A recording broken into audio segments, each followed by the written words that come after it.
Assalamualaikum warahmatullahi wabarakatuh. Jumpa lagi di channel Tasamu TV, sebuah channel yang membahas tentang kasus-kasus viral di Indonesia. Salah satu kasus viral yang menjadi perbincangan masyarakat banyak saat ini adalah kasus Vina dan Eki di Cirebon.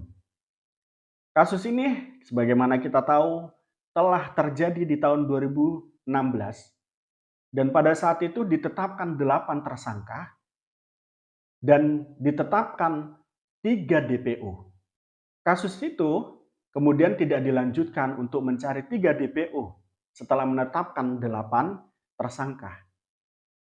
Di tahun 2004, kasus ini muncul kembali karena ada sebuah film dengan judul Vina, di mana film ini membahas tentang bagaimana kejadian dan kronologi kematian Vina dan Eki.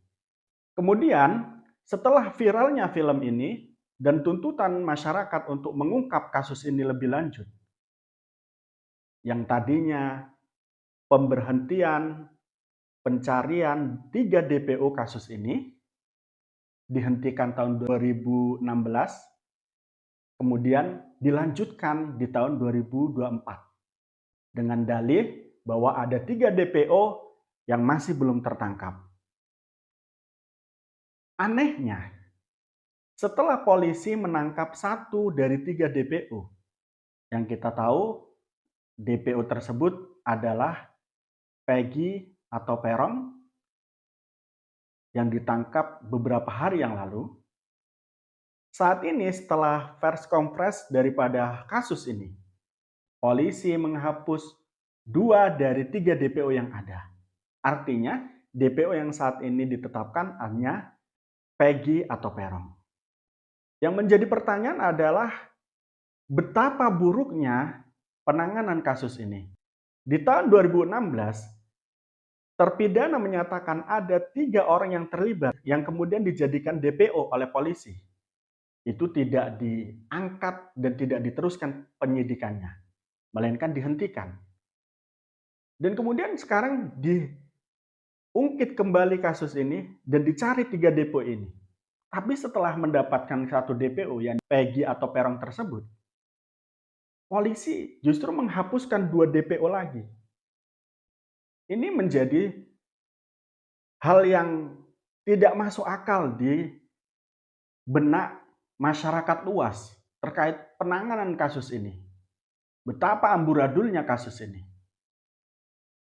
Diketahui bahwa ketika runtutan kasus ini diungkap tahun 2016, menetapkan DPO, kemudian tidak mengejar DPO tersebut, ini masyarakat sudah tidak yakin lagi kepada polisi. Kenapa? Tidak dilanjutkan mencari DPO waktu itu. Setelah munculnya film Vina, baru kemudian mereka getol untuk mencari DPO.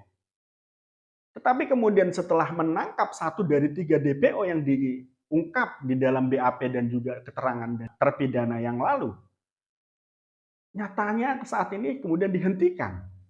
Keadaan ini justru menghilangkan kepercayaan masyarakat terhadap pengusutan kasus Vina ini. Kalau memang polisi tidak lagi mampu untuk mengusut kasus ini, katakan saja. Jangan tiba-tiba kemudian menghapus dengan alasan bahwa keterangan 3 DPO tersebut itu adalah keterangan terpidana terdahulu dan tidak bisa dibuktikan hari ini. Kalau semacam itu, kenapa waktu itu menetapkan 3 DPO? Ini pertanyaan-pertanyaan dari masyarakat yang tidak yakin kepada polisi. Jadi polisi saat ini bagaimana ini? Apakah mereka tidak mampu lagi untuk mengusut kasus Vina? Atau mungkin mereka tidak punya biaya lagi untuk mengusut kasus Vina ini? Entahlah, inilah fenomena polisi Indonesia saat ini. Jadi kalau sudah semacam ini, di mana rakyat akan mencari keadilan? Jika mereka direbut haknya, kemudian polisi semacam ini sikapnya.